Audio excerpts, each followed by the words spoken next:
BJP prominent ആയിരിക്കുന്ന 2021 ശേഷം കേരളത്തിൽ ഒരു കമ്മ്യൂണൽ റയറ്റ് അങ്ങനെ എന്തെങ്കിലും ഉണ്ടാകുമോ എന്നുള്ള ഒരു സെനാരിയോ വിട്ടേക്കും. കേരളത്തിൽ നിരവധി കമ്മ്യൂണൽ റൈറ്റ്സ് ഉണ്ടായിട്ടുണ്ട്. അതിൻ്റെ പേരിൽ ആൾക്കാർ കൊല ചെയ്യപ്പെട്ടിട്ടുണ്ട്.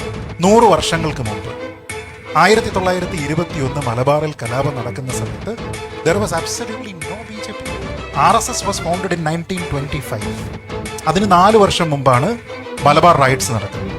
ആക്ച്വലി അംബേദ്കർ പറയുന്നത് it was not even Hindus versus Muslims, it was just a Bartholomew. One sided Hindu genocide ആണ് നടന്നത് എന്നാണ് അംബേദ്കർ പറയുന്നത്. ഇറ്റ് വാസ് മലബാർ 100 വർഷം മുമ്പ്. പ്രഗ്നന്റ് ആയിട്ടുള്ള സ്ത്രീ അവരുടെ വയറ് വെട്ടിപ്പുളർന്നു എന്ന് എഴുതിയിരിക്കുന്നത് ഈസ് അംബേദ്കർ. ഞാൻ പറഞ്ഞത് this is not written by Hedgewar, Golwalkar, അവരൊന്നും അല്ല. തൂവൂർ എന്ന് പറഞ്ഞ സ്ഥലത്ത് ഒരു കിണറുണ്ട്. ആൾക്കാരെ വെട്ടിയതിന് ശേഷം ബോഡി കൊണ്ടുവന്നിട്ട് ഇതിലേക്ക് ഇടുകയാണ് ചെയ്യുന്നത്.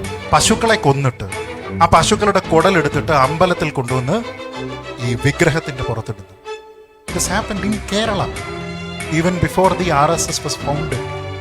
പിന്നത്തെ നറേറ്റീവ് വന്നപ്പോൾ അതിലുണ്ടായിരുന്ന Variyamkunnath Kunjahammed Haji became a freedom fighter. Ali Musliyar became a freedom fighter. Which means ഈ പോളറൈസേഷൻ കമ്മ്യൂണലിസം എന്ന് പറയുന്നതിന് you don't need a party. Second, നമ്മൾ എപ്പോഴും ഏറ്റവും സെക്യുലറായിട്ട് പറയുന്ന ഒരു പാർട്ടിയാണ് കോൺഗ്രസ് പാർട്ടി. 1984 ആന്റി സിഖ് റൈറ്റ്സിനെ പറ്റി നമുക്കറിയില്ല.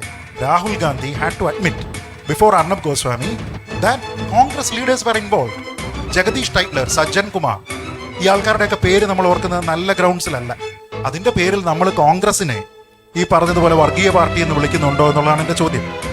ജോസഫ് മാഷിന്റെ കൈ വെട്ടിയിരിക്കുന്നത് കേരളത്തിലാണ്. It had nothing to do with BJP. Abhimanyu എന്ന് പറയുന്ന പാവപ്പെട്ട നിങ്ങളെ പോലെയുള്ള മഹാരാജാസിൽ പഠിച്ച ഒരു കുട്ടി, ആ കുട്ടിയെ കൊന്നിരിക്കുന്നത് ആരാ? ഇന്ന് CPM സൈഡ് ചെയ്യുന്ന same party. What did it have with BJP? What connection did it have?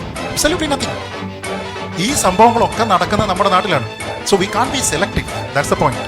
Communalism എന്ന് പറയുന്ന ഒരു ബ്രേക്ക് ഔട്ട് ഉണ്ടാകണമെങ്കിൽ അതിന് നമുക്ക് ഏതെങ്കിലും ഒരു പ്രത്യേക പാർട്ടി വേണ്ട. എങ്ങനെ വേണമെങ്കിലും സംഭവിക്കാം. We have to be measured in our thoughts എന്നുള്ളത് മാത്രമാണ് my humble opinion. That's it.